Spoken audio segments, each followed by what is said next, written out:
So you guys, I did it again. I know, I've got a problem. And I know every time we unbox these, we're always like, Sydney, why did you buy these again? I can't help it, you guys. The FOMO is so bad.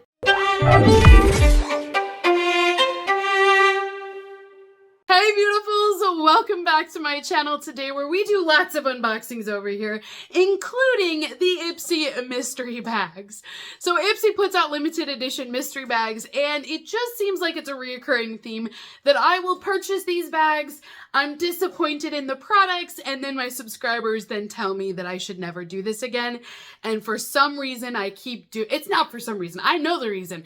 It's because every time I look at it I go, well maybe this one will be different. Maybe this one will be better. Maybe I'll miss out on something. And every time the cycle repeats itself. So today we're going to be unboxing the latest mystery box from Ipsy. This one is called the Season of Sparkle mystery bag, and we are supposed to have 5 full-size products inside of it today. So this is my gorgeous bag. I mean, hello. Is it not gorgeous? Like, I gotta tell you guys, just looking at this and I'm like, dang, it matches my outfit with the gold. I am ready to go out, you guys. Like, I am loving this. So this is a glitter bag, which I gotta be real with you guys, when I looked at the photo online, it looked like it was just a black fabric with sparkle in it.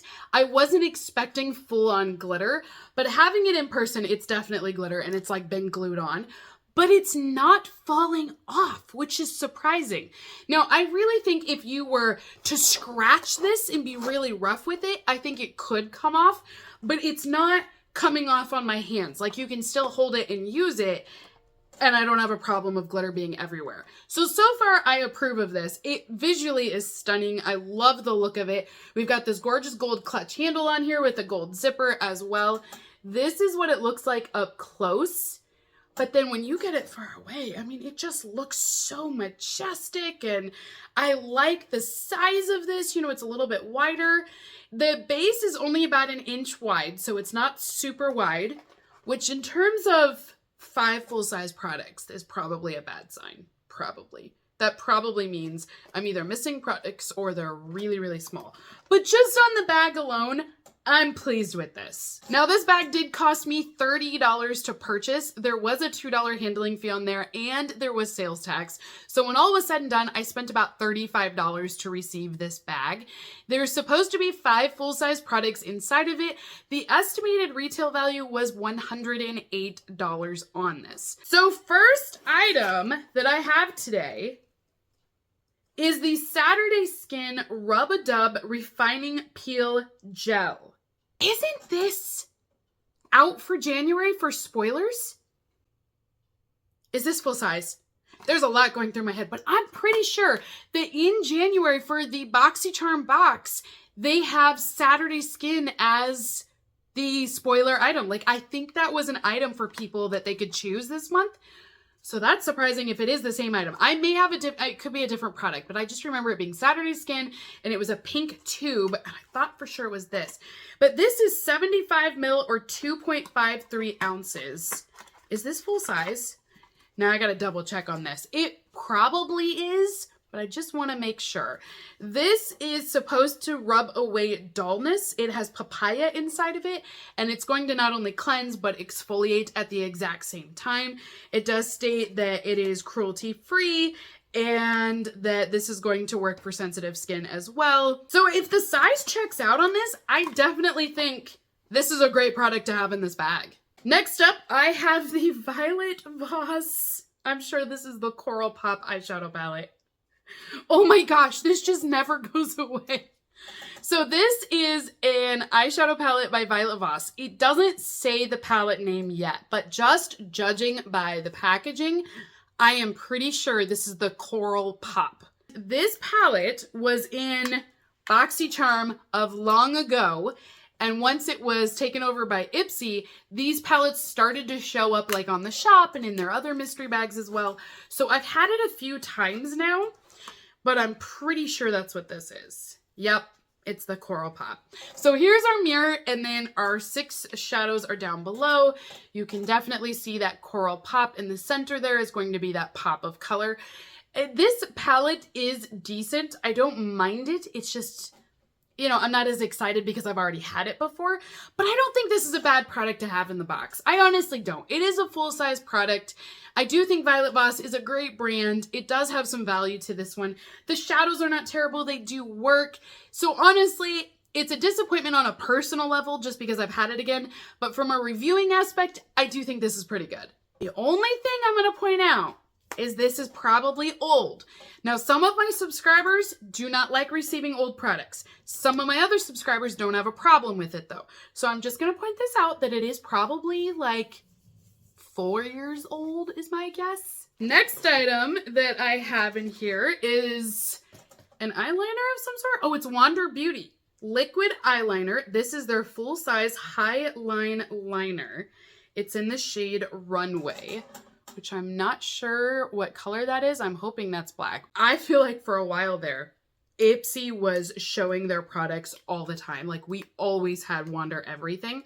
And then we didn't get as many, and I didn't see Wander even in other subscription boxes.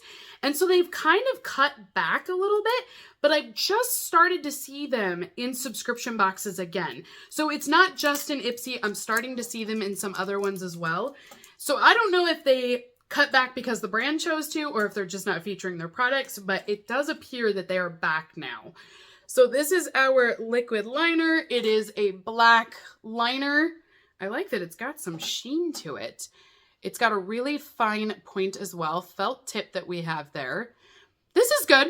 I like it. I mean, I will use this one. I always use black liner. So yeah, I think this is decent. In order for me to make back my money, I basically am paying $7 an item inside of this bag. So would I spend $7 on a liner? It does seem a little bit rich for this brand, but I will take it. I would pay $7 for the palette, and I would pay $7 for the Saturday Skin. So I think we're doing okay. However, having said that, this one, there is no way I'm spending $7 on a nail file. Are you kidding me? Come on. Really? It's a glass nail file, which I'm finding are my new favorite ones. They're not like an emery board because it's made from glass, but it will file your nails down and it works great. But really, $7 for a nail file? Like that's what's in here. I don't think I approve it. Okay, here's my issue with this, is I bought one of these off of Temu for like $1, you guys. Now granted, Temu has raised their prices lately, but they're still not $7 for a glass nail file. This, definitely not worth it to me. There's no way to convince me this is more than just a couple bucks. Last item inside of this bag today is a brush. So this is from SL Miss Glam. I love her brushes. I always recognize them because she always puts 2 rhinestones right up here on the aluminum. I do like the brushes. They perform well. They're really soft and fluffy. Love them. This, though, is ridiculous to have in a full-size mystery bag from Ipsy because these brushes are in the Ipsy Glam bag. We can get them in the sample bag. I also can get these in the small mystery bags. The sample mystery bags that are only $14 will generally have one of these face brushes in there. And a lot of times it is from SL Miss Glam. It's the same brand for way less. So in those bags, it's only worth a couple bucks. But now in this bag, they want to charge $7 for this one? This is ridiculous. I'm sorry, but brushes do not count when it comes to full-size products. When I am buying a 5 full-size bag, I am not thinking I'm gonna get 5 brushes out of the deal. I'm thinking I'm gonna get 5 actual full-size products here. This, no. I was doing so well with you, Ipsy. I was trying. I love the bag. I like the first couple of items, but this irritates me. This in the emery board or the glass nail file, I am just not a fan of these. Now, I will say, like I said, the brush, this brand, I love her brushes. I think they're great. This is perfect for highlighters. So it's no shade on SL Miss Glam. It is definitely the fact that Ipsy values this as a full-size product. It is in the wrong mystery bag. We were so close. But you know what else? I feel like that liner is also in the Ipsy Glam bag and the smaller mystery bags. Like in those $14 mystery bags, I'm pretty sure I've had liners in there that same size. So I don't know, you guys, like I just, so frustrating. And I know I do this to myself. I know I'm the one that bought this. I do take some responsibility that I feel like it's my job to show everyone what's in these before you buy them. That way you don't have to waste your money on it. But this one had so much promise and it's not there. So for my review on this bag today, I think the bag is gorgeous. If you are willing to spend $30 on this bag, it would be worth it to you. But if not, I don't recommend this bag. I don't think this bag is worth it with the products. And they claim there was $108 worth of value in here. I don't know where they got that number from. So that is everything for the Season of Sparkle mystery bag from Ipsy. You can comment down below and let me know what you think. I have a feeling we're gonna be on the same page on this one. So until next time, beauties, have a great rest of your day, and I will see you all in my next unboxing video. Bye!